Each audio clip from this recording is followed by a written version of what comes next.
curtains rise. New stories waiting behind our eyes. Charlotte and John with the final say, breaking down the screens in their own way. This is the final cut, where the real reviews ignite. Wings of hope are pulling through. Welcome to another episode of Final Cut. And I'm also I'm joined here with my co-host, Professor John Cook from Glasgow Caledonian University. And today we're going to talk about episode 5 and 6 of Doctor Who. And it's called The Story and the Engine and the Interstellar Song Contest. So to start with, how did you like the episodes? Well, hello there, everybody, and welcome to another exciting episode of our Doctor Who Season 2 review. So, yeah, these two episodes, it's quite useful to speak about them together. The Story and the Engine, Episode 5, and the Interstellar Song Contest, Episode 6. And the reason I think that they're linked is really through star power. The star, Ncuti Gatwa, the star of Doctor Who, because both episodes in many ways reflect and are sort of modeled around his own image and the things that he's interested in. So The Story in the Engine is set in Africa, and Ncuti Gatwa has, although he has hybrid lineage, he was brought up in Scotland, but he is of Rwandan heritage. And then the Interstellar Song Contest, maybe we can touch on this in more depth as the podcast goes on. I think is really an allegory for Palestine, and Ncuti Gatwa has strong feelings about the situation, about the plight of the Palestinians. So both episodes really interesting, fascinating, and let's get into a bit more depth on them. So for our viewer from abroad here, just need to explain that the Eurovision Song Contest is a contest where you compete in music, and you have songs from about 12 to 14 countries, all competing to be the sort of top song. And each country is represented with one song, and they're mostly European countries, but more recently you've also had Australia and Israel and some other countries join. And in the past, you always used to sing in your own language, but now a lot of the songs seems to be in English, and they have various finals, and then it becomes a semi-final, and then the top final is normally in the host country of the winner from last year. And then on the night, the big night when everyone is tuning in from all over Europe and sometimes over the world, the winner is sort of crowned. But yes, but however, we start with the story in Indian, who's indeed set in Africa, and it's about a barber shop where the barber has gone a bit wild and kidnapped his clients, so to speak, or his people coming in for haircuts.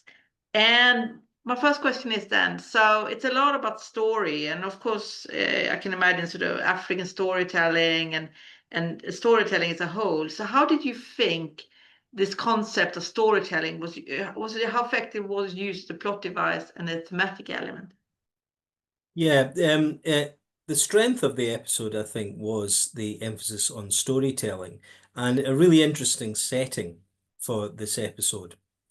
So it's set in a barber's shop in Africa. I think it's actually in Lagos. And the idea is that it plays into a key aspect of Black male culture, which is going to the barber where men can gather together and tell stories.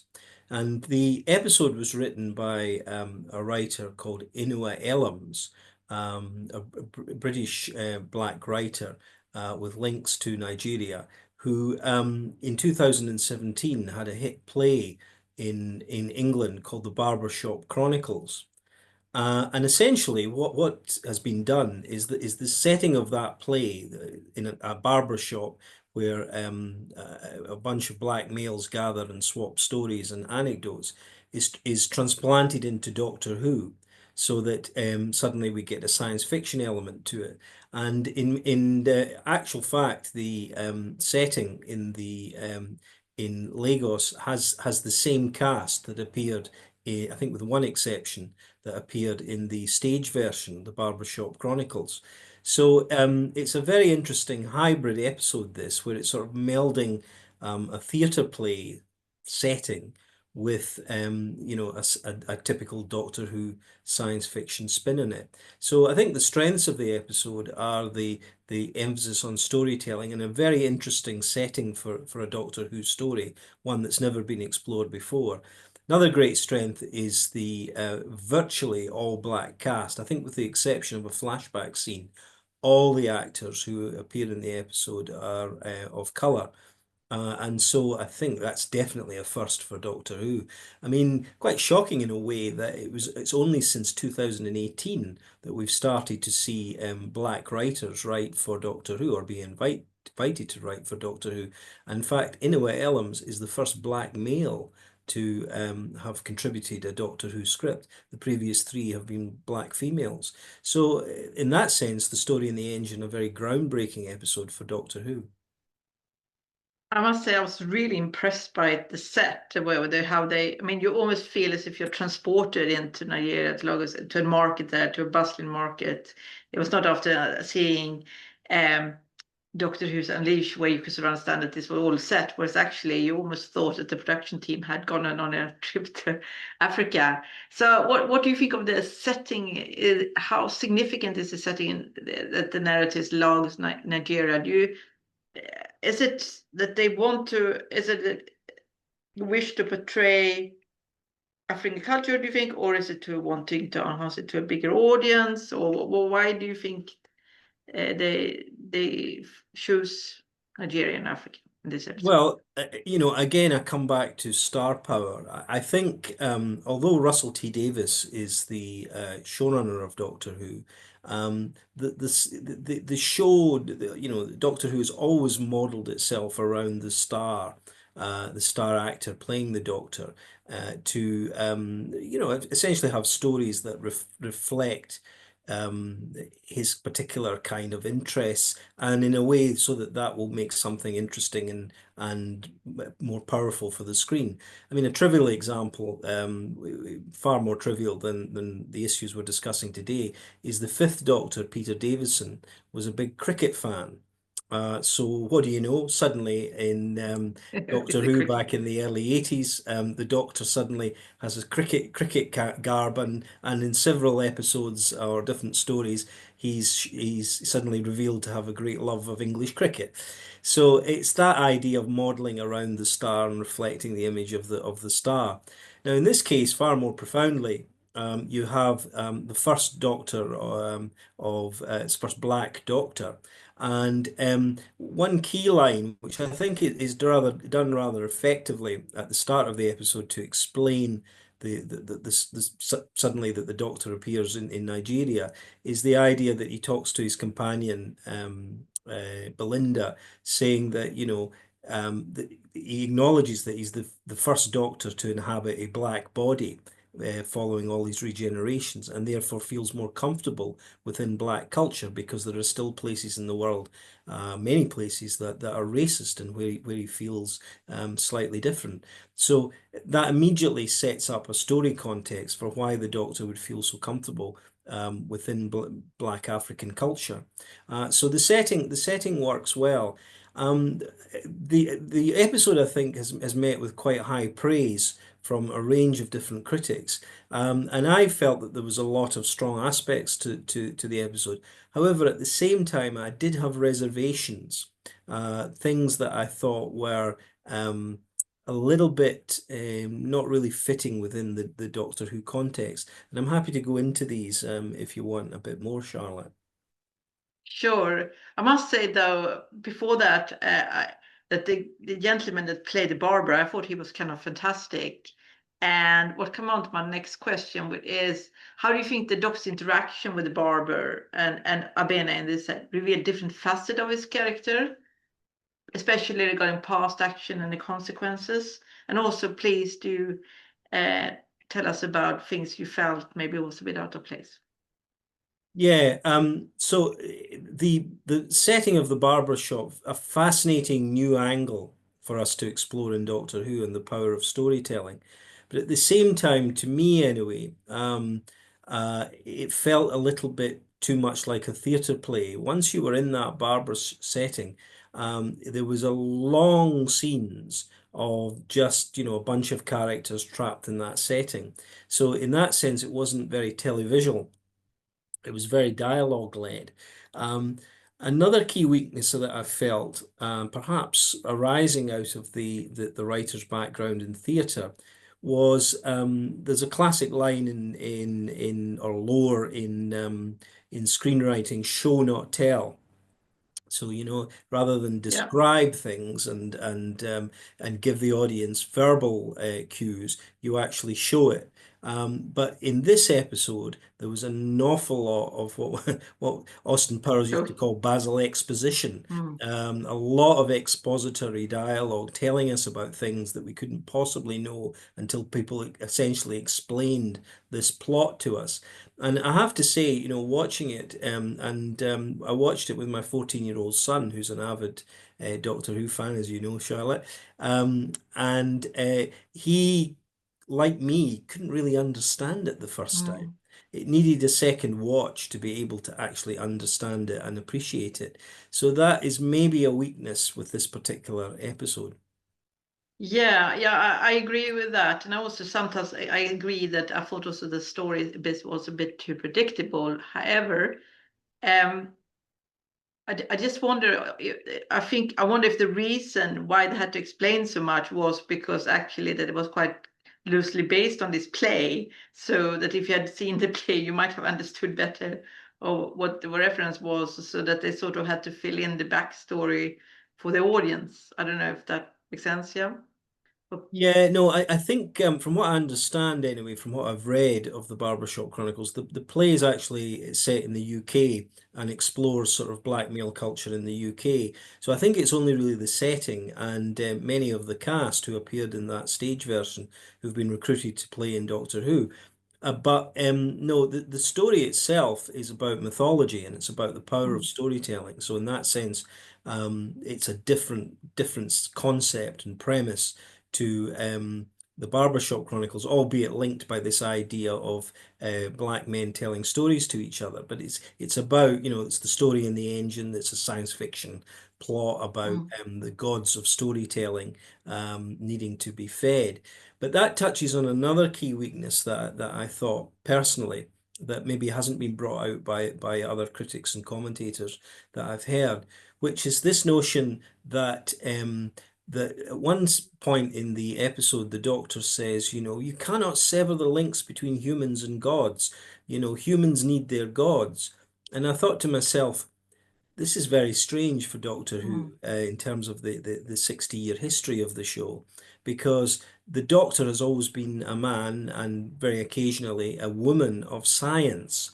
Where if the Doctor in the past had encountered supernatural aspects, it would be ultimately explained as some evil villain trying to fear, to put fear into the hearts of their victims, but that in fact in the end science and rationality figure it out. Here we had a Doctor very much in tune with African culture, but at the same time, in a sense, saying that humans need their gods and that the god, they need to have a relationship with the supernatural and superstition. And that seemed a little bit off to me in terms of the 60-year history of Doctor Who.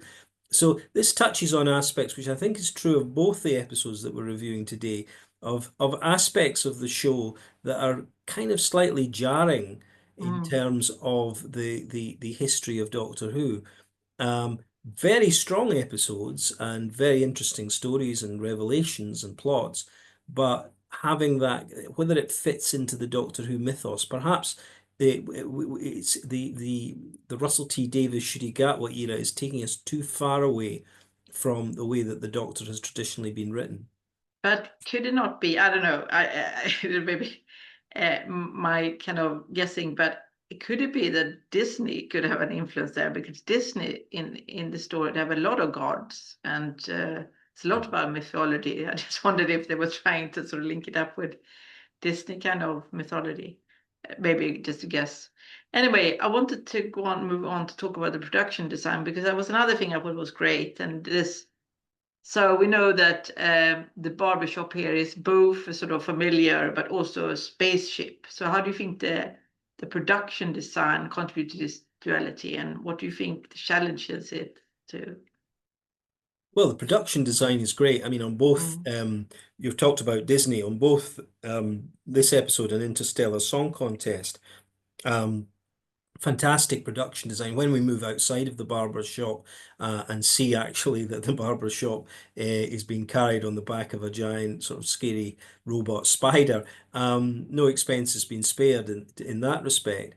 And to come back to your point about Disney, that's a very interesting point, about Disney and mythology and so on. It is certainly the case that Russell T Davies has announced that the Doctor Who is moving more into the fantasy realm in these two seasons, the Shurigatwa era, than straight science fiction. There are some straight science fiction stories, but a lot of it is more fantastical. But it's explained by the idea that, as happened in an episode in the David Tennant specials called Wild Blue Yonder, that the Doctor has inadvertently let gods into our universe.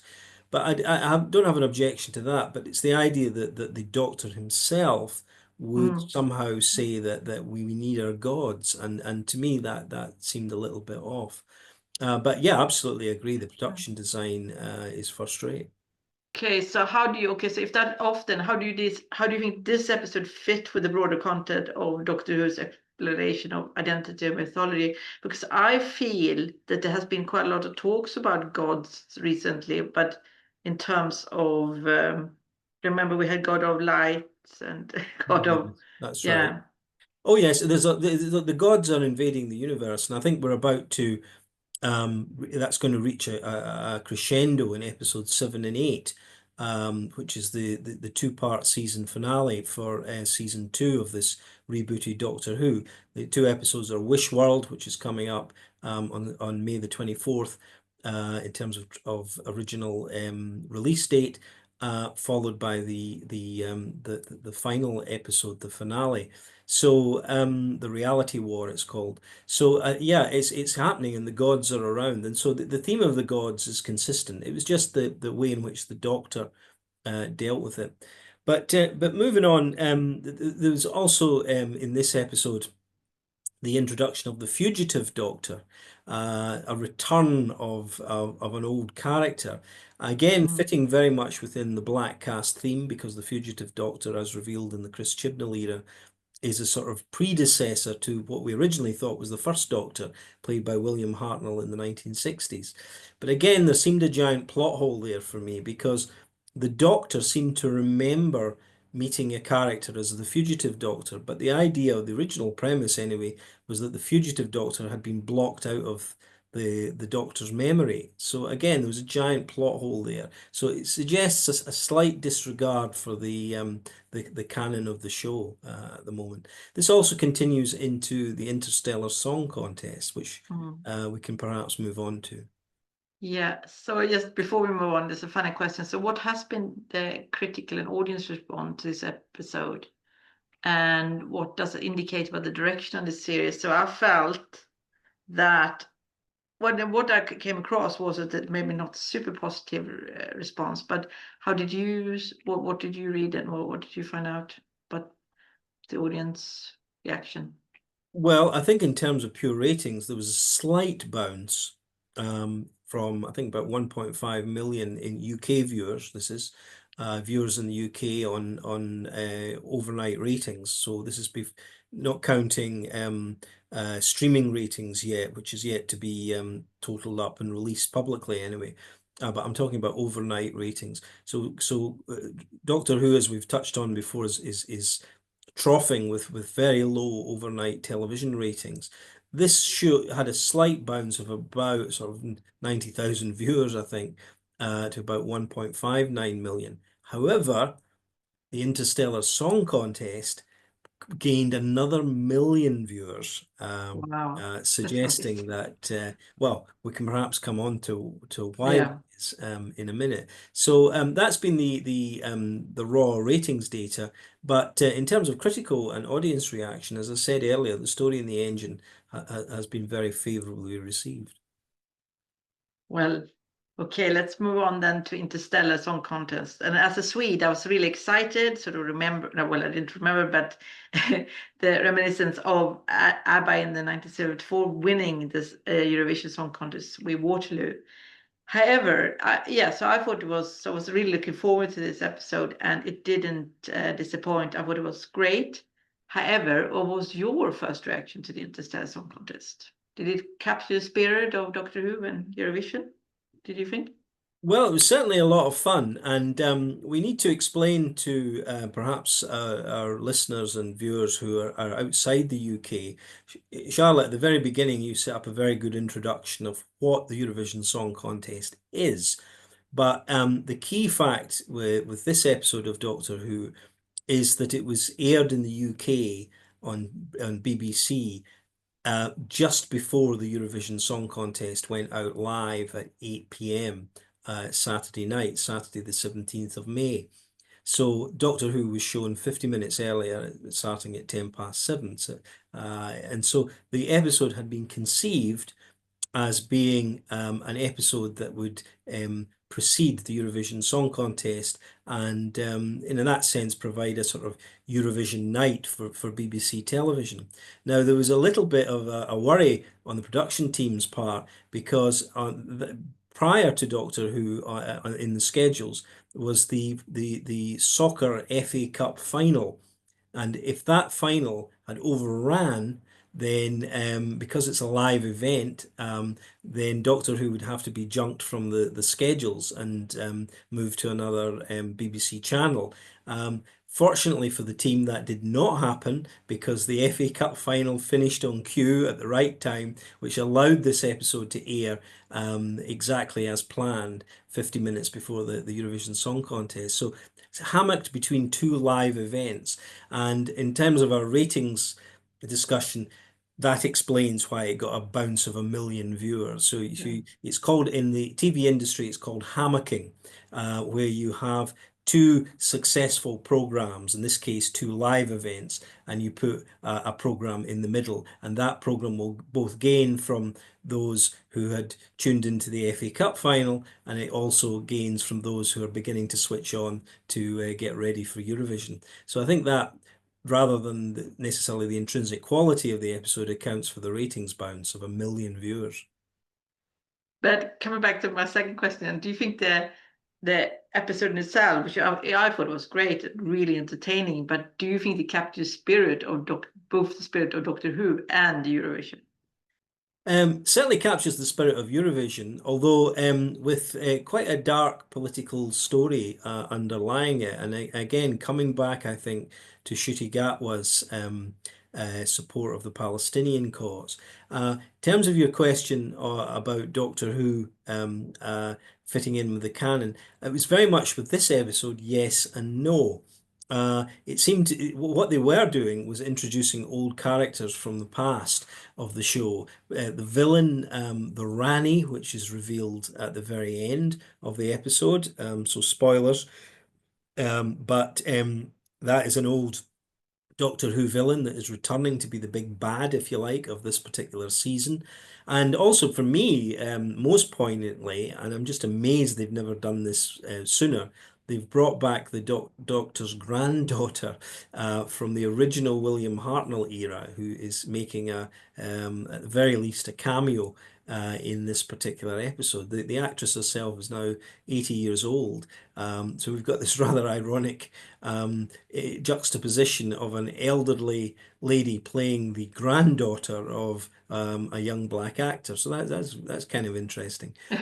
So yeah, it's very much within the canon. But to me, though, there was quite a lot of lurches of tone in this episode, including in the Doctor's character, which I felt was a little bit. The episode seemed a little bit all over the place in that respect. So the episode playfully riffs on Eurovision.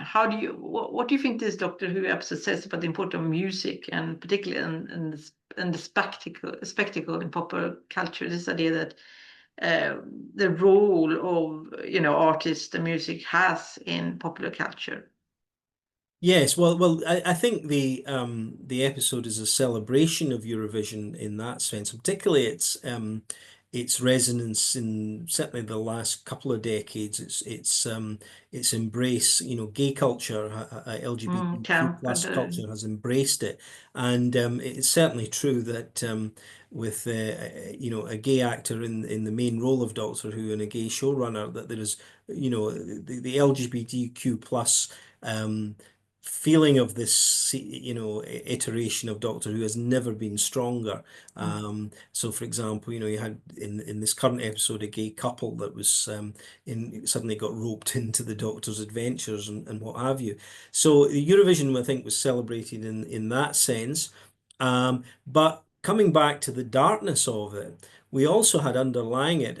Russell T Davis's pitch to the writer of this particular episode, person called Juno Dawson, was this, and it kind of sums up the episode. He said, "What I want is for you to write an episode in which Eurovision meets Die Hard." So what we have is a terrorist figure taking over the control gallery of this supposed contest that has now spread beyond Eurovision to the whole galaxy as the Interstellar Song Contest, and it's getting taken over. But it's in that element of the terrorist that we begin to get quite political, and it is very much it's the idea that there has been a race that's been whose culture and land has been devastated by a corporate invading force is the premise of the show, and that they are denied a voice and not allowed to participate really in most parts of not only the song contest but the wider culture of this particular futuristic era. And it's absolutely no stretch to see that as an allegory for Israel taking part and has taken part in the Eurovision Song Contest since the 1970s. But in recent decades, there's been a lot of criticism about the fact that why is Israel in the Eurovision Song Contest? Shouldn't there be solidarity with the Palestinian people, etc. And so you have the corporation that's trying to, in the episode, keep the lid on all of this in a way directly echoing the way in which the organisers of Eurovision Song Contest in recent years have tried to manage the situation in such a way that it doesn't become a kind of political event, even though by default it effectively is. Well, I sort of agree with the interpretation, but when I saw it, I also thought about other sort of interpretation that to do with other terrorist attacks. I mean, if you think about the attack on Ariana Grande and some attacks that has been in concerts hall in Germany, similar where there has been kind of an event and then. But yeah, so that's certainly bringing a much more darker and perhaps more depressing aspect. But moving on then, but I also wanted to touch though also on the LGTB aspect, of course not related to this, but one thing I did like with this episode was that the gay couple wasn't brought in as a gay couple. Instead, they were kind of just brought in as a couple, and then you realize that they were gay afterwards. Yes, They were less of a token. Yes, no, that's true. That it was more Yeah. subtext. It just happened to be two men sort of around. I think the subtext was, at one point, I think one of them says, "Oh, I would follow you anywhere, Doctor." So you're right. It's a gay subtext. Not, the children's audience might not necessarily have picked up on that aspect about the two men. How do you think the format, though, of a music contest shapes the narrative of the structure compared to a more traditional that using this as a? I mean, I thought it was for me, I thought it was quite an interesting making that as a device of a music contest. But obviously, it's quite different to what in normal shows with Doctor Who. How did you think? Do you think that was an effective part of? Yes, well, mu music is increasingly coming into the new Russell T Davies iteration of Doctor Who with Shudi Mm. Gatwa. So we had, for example, Bonafide singing and dancing in the season one, episode two, I think it was, The Devil's Chord, in which people burst into song. We've also had song featured in the introduction of Shudi Gatwa as the Doctor, which was the Christmas special, The Church on Ruby Road. We had in the, I think it was in the Hall of the Goblins, there was a singer. And Oh interestingly, yes, yeah, that was. yeah. So the person that sung that actually comes back in this episode, heavily disguised as an alien, and sings. So bringing music into Doctor Who is something I think that has been an aspiration of Russell T Davies. But in this case, music is being used as the way in which to resolve problems. That's the kind Mm. of theme of it, I think. So the terrorist is defeated because he tries to use violence. Whereas there is one character who is a singer in the contest who, as the episode goes on, reveals herself to be actually one of these aliens, Helion. She Oh had yes, yeah. hidden her identity, but through the power of song, she's able to move the entire audience and to recognize the plight of the Helion people. At the same time, you could have a counter reading and say, well, does that mean that it's all just the only platform she has for political protest is through music, and she cannot do anything else? So you could read that as being slightly odd, dodgy politics. That ultimately the only way that people respond is through song, but it doesn't actually change anything. But certainly within the episode, I think it's set up that violence is wrong. However justified your cause, your political cause, violence in this case, I think the terrorist wants to kill 3 trillion people, and instead, what you must do is participate in the conventional structures in order to try and bring about change through culture and dialogue. So maybe that at the Eurovision, the music brings them together. I actually thought that when she sang the Hellenic song, although not, I don't even understand a word of what you're saying, I thought that was very moving. It was very kind of strong, because it must be quite difficult to sing a song, in a kind of completely alien language.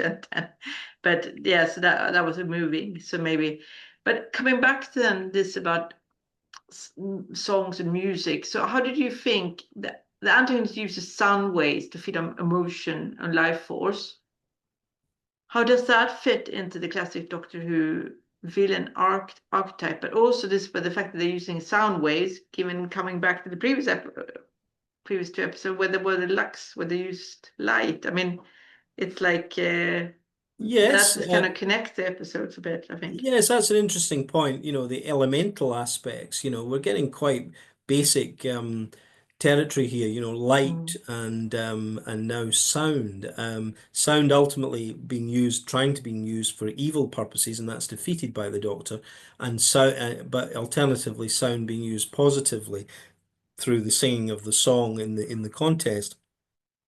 It did strike me. I mean, it's entirely likely that, although I don't know the exact timelines, it's entirely likely that this episode was conceived and written after Ukraine in Mm. 2022, just after the invasion of their country, won the Eurovision Song Contest of that year. So I wouldn't be surprised if there's a little bit of a Ukrainian subtext going in there as well about a land being invaded and being destroyed, and the song contest ultimately being used as a platform to draw attention to that. So yeah, so it's not necessarily all Palestinian issues, but I think it is important to realize that the star of this show now, Shuri Gatwa, is a strong Palestinian supporter, and revealingly, when Israel qualified through the semi-finals to appear in the final of the Eurovision Song Contest last Saturday, Ncuti Gatwa was originally down to announce the results of the UK jury, which is a great tradition where stars from different countries appear to represent their country. And Ncuti was down to do that. And as soon as Israel qualified, he pulled out. He hasn't given his reasons, but it's highly speculated it's because he didn't want to be in the awkward position that if, say, Israel had won the Eurovision Song Contest, they didn't. They came second. Mhm. So it's very important to realize that there's a strong Palestinian subtext to this episode. And again, I come back to my point at the start that in both of these episodes we've reviewed, the story in the engine and the Interstellar Song Contest, there are strong cultural, political themes that very much reflect and mirror the current star of the show and what he's interested in.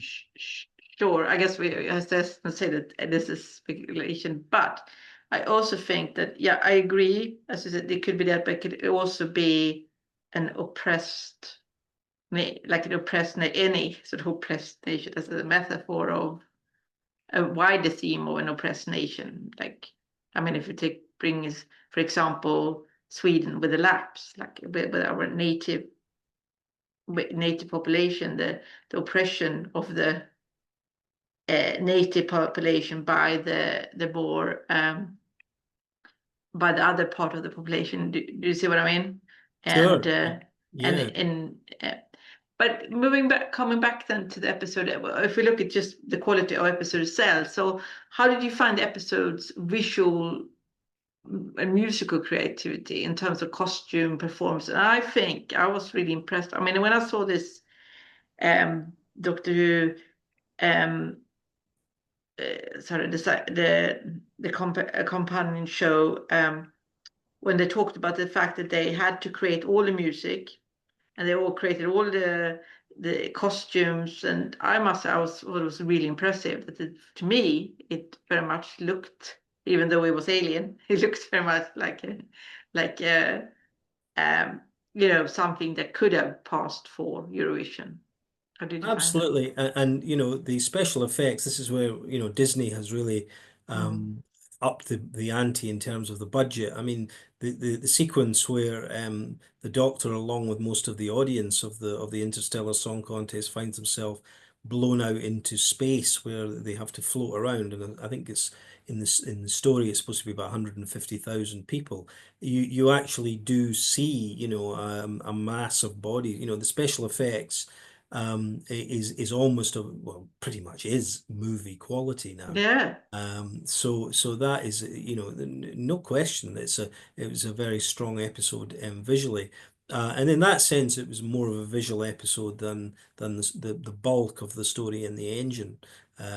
So yeah, no, the show is, there's some aspects that where I have reservations about both Mm. episodes, but there's no question that this run of Ncuti Gatwa episodes is probably episode per episode stronger than season one. And certainly a range of very interesting stories and characters that now set us up nicely for the two-part finale. The Wish World is coming up, followed by the finale on May the 31st when it's first released, called The Reality War. And in this, as I've said earlier, we have the return of the Rani, a villain that hasn't been seen in Doctor Who, I think, since 1989. A sort of female version of the Master, a sort of villainous Time Lord, Time Lady. And as I say, phenomenally, the return of Susan, the original companion to the original Doctor. And as I say, I can't believe, I felt sorry for the lady that she'd been kept out of Doctor Who for so long. I And it think wasn't she the appeared. party until the party that they realized they could bring her in. That's right. Yeah. Apparently, she met Russell T Davies at a party, and I just thought, they must bring her back because I mean, Yeah. time is marching on, and I mean that story has been unresolved since 1965, I think. Whatever happened to Susan? The actress herself has appeared in a cameos in a couple of sort of um, multi-doctor episodes, shall we say, but it's never been satisfactorily explained what happened to her. So I presume that in the two episodes coming up, we're finally going to learn what happened to the Doctor's granddaughter. But bringing back the companion, so how did you think this setting allowed the Doctor's personality and her relationship with with his companion sort of how did it work with Belinda in this episode, and how did you think Belinda performed, and in terms of how, Yeah, if, well, Belinda plays in Interstellar Song Contest. Belinda plays a very important part because she reminds the Doctor of the need for compassion. Now, this touches on one of the aspects where I felt there was a lot of lurching of the character and indeed the tone of this episode. mm, So the Doctor suddenly we're led to believe because he's been ejected into space and almost dies through being frozen before, in a very bizarre way, rescuing himself. It would take too long to describe how he manages to get back into the contest.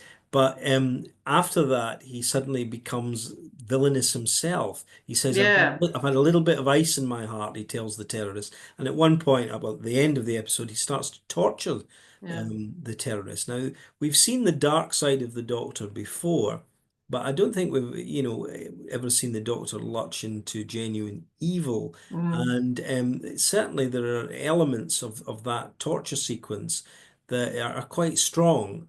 I believe the writer of the episode asked Russell T Davis, can I go darker? And Russell T Davis mm, says, sure, yeah, make it go even darker. But there is a danger that in so doing, you kind of weaken the character of the Doctor and his presence as a force for good in the universe. And in this episode, it's only Belinda's intervention that reminds yeah. that in fact, he needs to show compassion. So a lot of lurching around, quite a light episode, the Interstellar Song Contest on one level with sort of Eurovision and quite fluffy and some fun. Then you've got this dark political subplot, and then you've got this dark turn in the Doctor as well. So it was definitely an episode of contrasts. Yeah, I must say I was a bit shocked about that, and particularly, the Doctor as a role model for children, and you know, Yeah, sure, so yeah, absolutely. so that was a I found it, and also the fact that I wondered about this that with the ice and that they suddenly got darker. Um, yeah, however, can I just ask you, so do you think this episode, one thing that kind of was in our back of the mind, do you think it was made for Doctor Who fans or fans of Eurovision or both? And I sort of wondered, do you think it was a chance here, like to kind of tease in Eurovision lover to look at Doctor Who? Yeah, in a way. I mean, Doctor Who's under Russell T Davis has always ridden these two different ponies. In one sense, you're obviously making it for the established audience, but you want that audience to grow.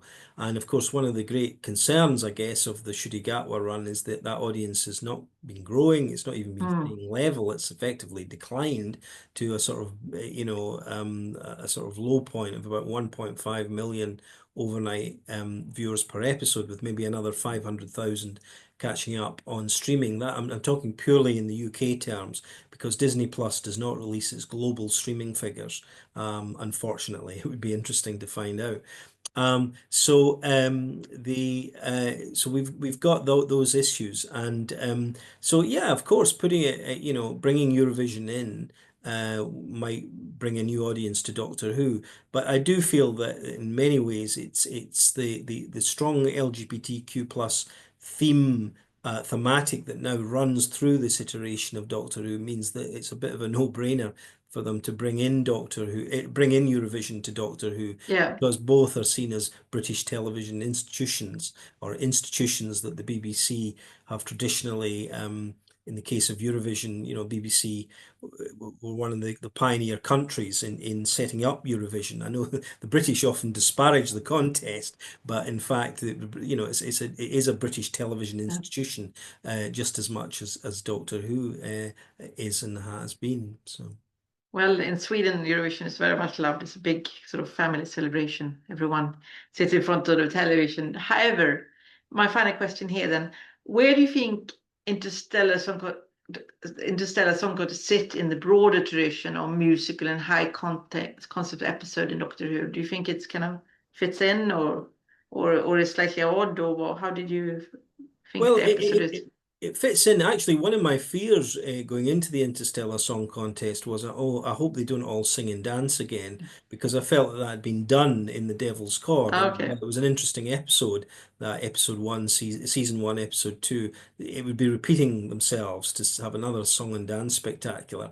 But actually, instead, music is used, within the story, what's called diegetically, so that in that sense, it is motivated by the plot and the setting of the song contest.